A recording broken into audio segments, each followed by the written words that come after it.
Good day sa inyong lahat and welcome to Chase the View. Meron tayong DJI Neo 2 dito, no? Which is quite good para sa mga beginners na gustong mag-drone.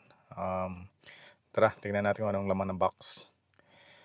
So meron tong stickers, manuals, maliit na screwdriver para sa maintenance kapag magpapalit ka ng propeller o kaya maglalagay ka ng transceiver.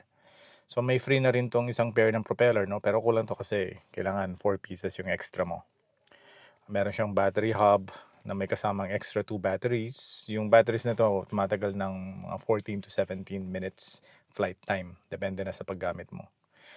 USB-C cable for charging, tsaka pag-transfer ng files. And eto na nga, no, yung ating DJI Neo 2.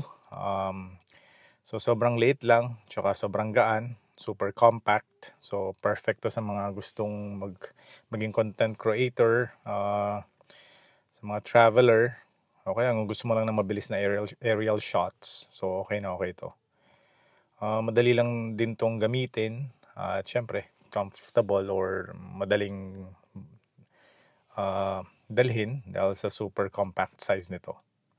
So may iba't ibang flight modes na to. Kaya nitong mag-take ng video ng 4K 60 FPS, so high quality na rin yung output. Meron ako ditong DJI RC2. So, hindi to kasama, no? So, you have to buy this separately para magamit mo siya pang long range.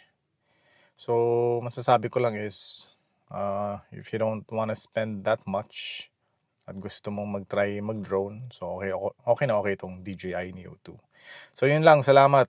Thank you, guys. And I'd give up forever to touch you, 'cause I know that you feel me somehow. You're the closest to heaven that I'll ever be, and I don't wanna go.